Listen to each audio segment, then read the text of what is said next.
saya Alvina Diayu Failani dengan NIM 1903096016. Saya dari kelas PGMI 5A.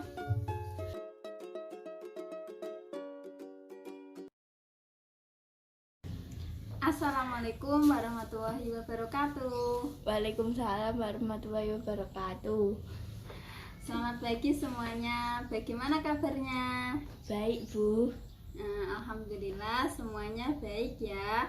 Nah, pada pagi hari ini kita akan belajar bersama. Nah, sebelum kita belajar, alangkah baiknya kita berdoa terlebih dahulu. Coba Mbak Nona dipimpin teman-temannya untuk berdoa. Siap, gerak, berdoa mulai. Bismillahirrahmanirrahim. Raditu billahi robba wa bil islami dina wa bi Muhammadin nabiyya wa rasulah. Rabbi zidni ilma warzuqni fahma. Amin ya rabbal alamin. Berdoa selesai. Nah, terima kasih Mbak Nona sudah memimpin teman-temannya untuk berdoa. Nah, selanjutnya Ibu akan absen terlebih dahulu. Siapa yang masuk ya? Nah, nanti yang Ibu panggil jawab hadir Bu, gitu ya. Nah, sekarang yang pertama Ibu panggil Lovino Nanurinda Putri. Hadir, Bu. Hadir. Sela Nur Alawiyah Failani. Hadir. Ahmad Dhani Mafrudin. Hadir. Muhammad Ilham Bahtiar. Hadir. Alhamdulillah semuanya hadir ya murid-murid Ibu.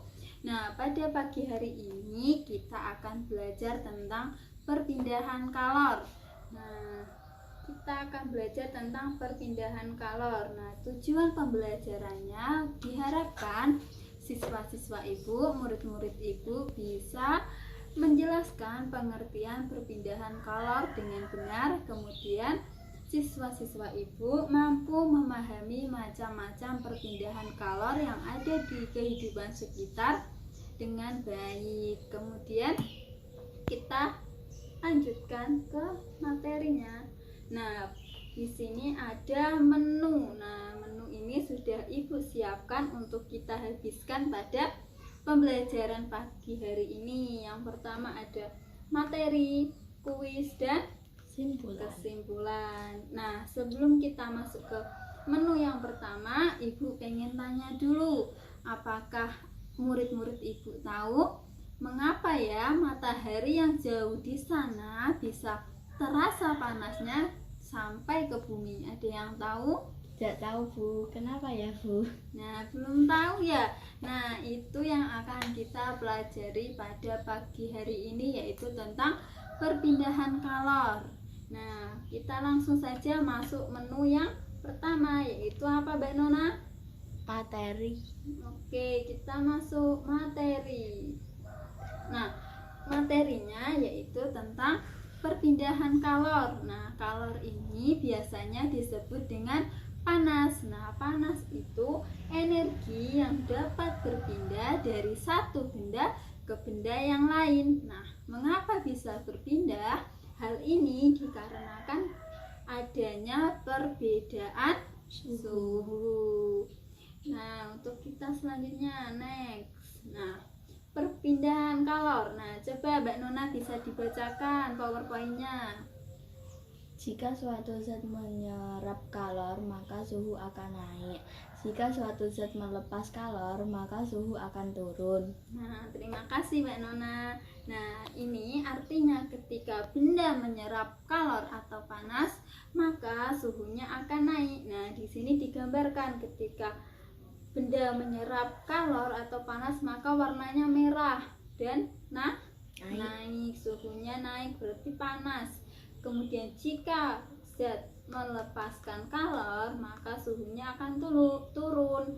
Nah, di sini suhunya langsung turun berubah menjadi dingin. Selanjutnya, macam-macam perpindahan kalor. Nah, tadi perpindahan kalor karena perbedaan suhu. Nah, ini membahas bahas tentang macam-macam perpindahan kalor itu. Ada yang pertama, konduksi, konveksi, radiasi. nah ini ada 3 pilihan menu, ada 3 pilihan lauk ya ini. Mbak Nona mau milih yang mana? Konduksi.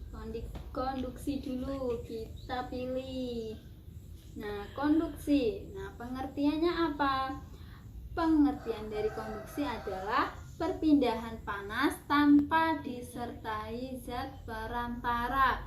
Nah, biasanya terjadi pada benda-benda padat. Nah, perpindahan ini hanya panasnya saja yang berpindah.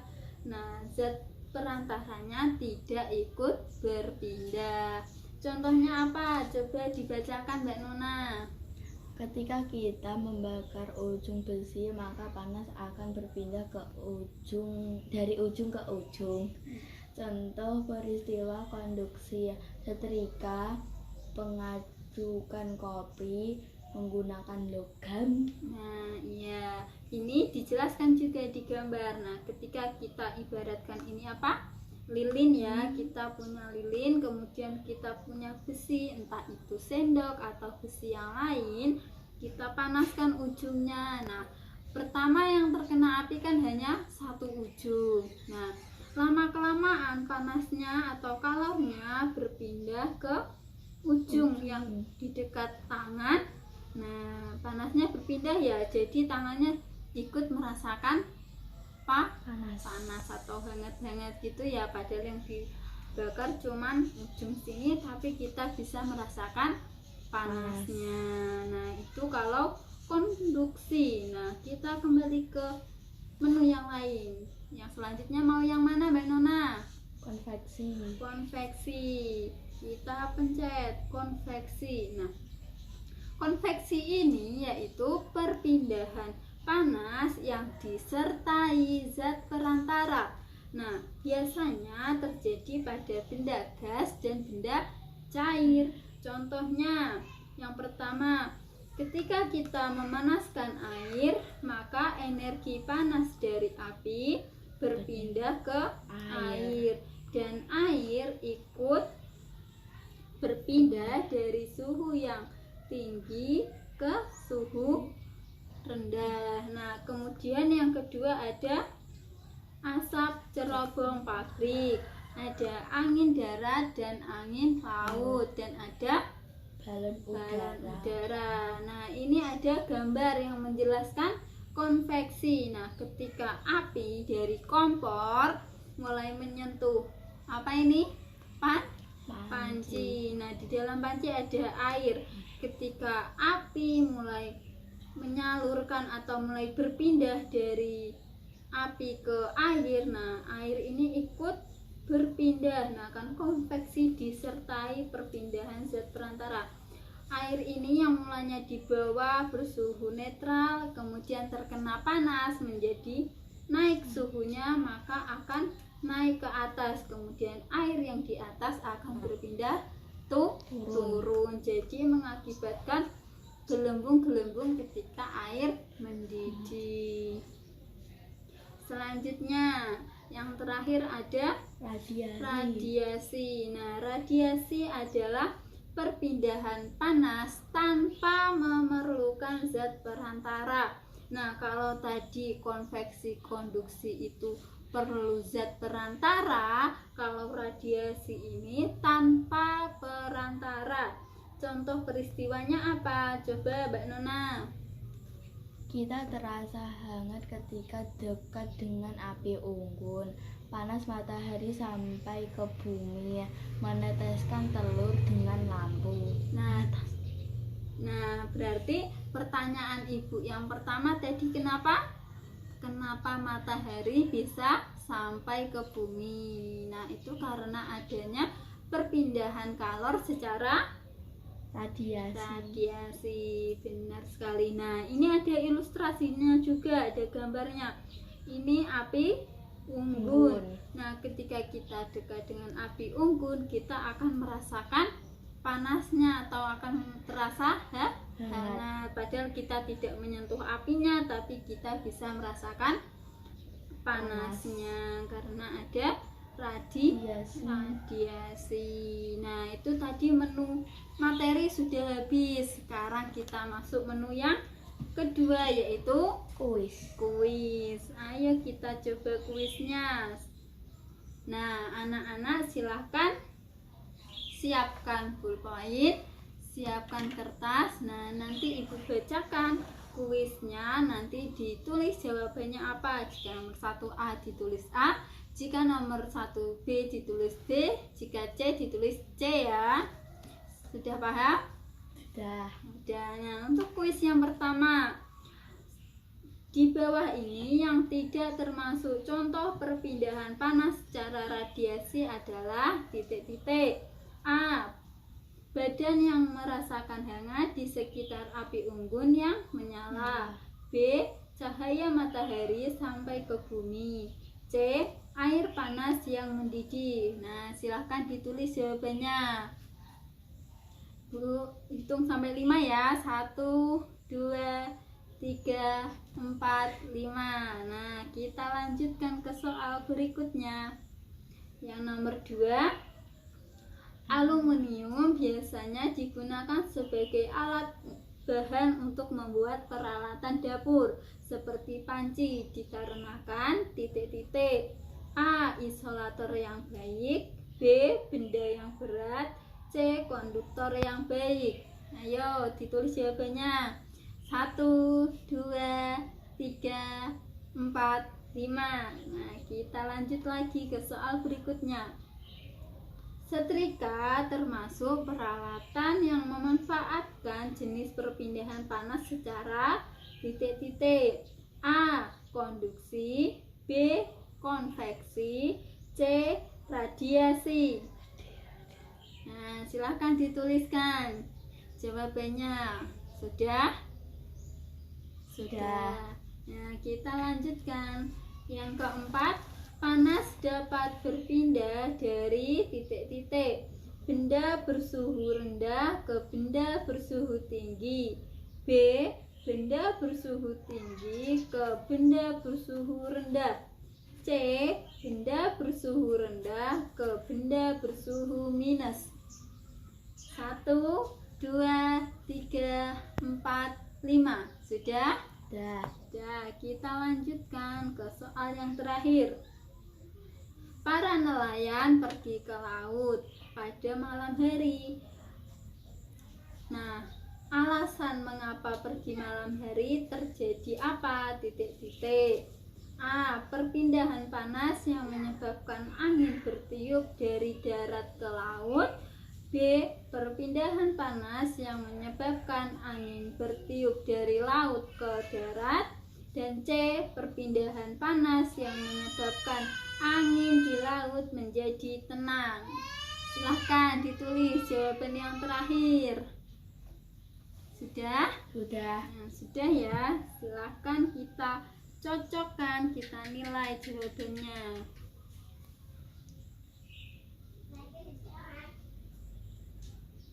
Kuis ya, tadi kita coba kuisnya, jawabannya.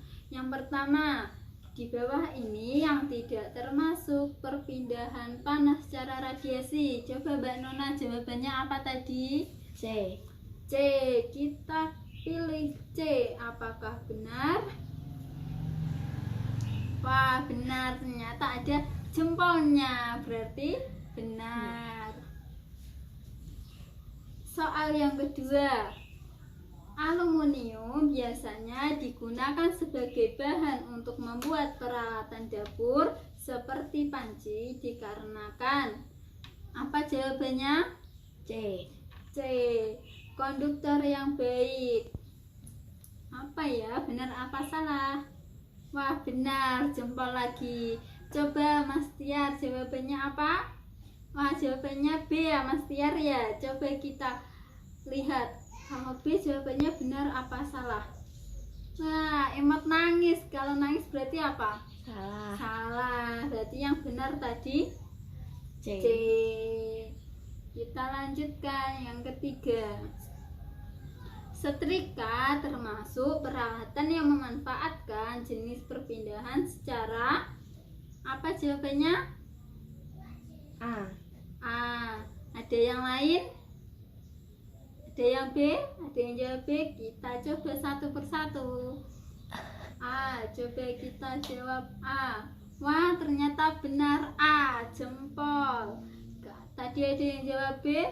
Ada. Ya, salah, nangis dia. Ada emot nangisnya C juga salah. Kita lanjutkan lagi. Panas dapat berpindah dari titik-titik. B. Oh, B, Mbak Nona cepat sekali ini jawabnya. Kita uji B apakah benar. Wah, iya, jempol lagi. Nah, kita ke soal yang terakhir. Coba dibacakan, Mbak Nona. Para nelayan pergi ke laut pada malam hari, antara lain karena pada malam hari terjadi Apa jawabannya? A. Kita coba A. Apakah benar? Wah, benar.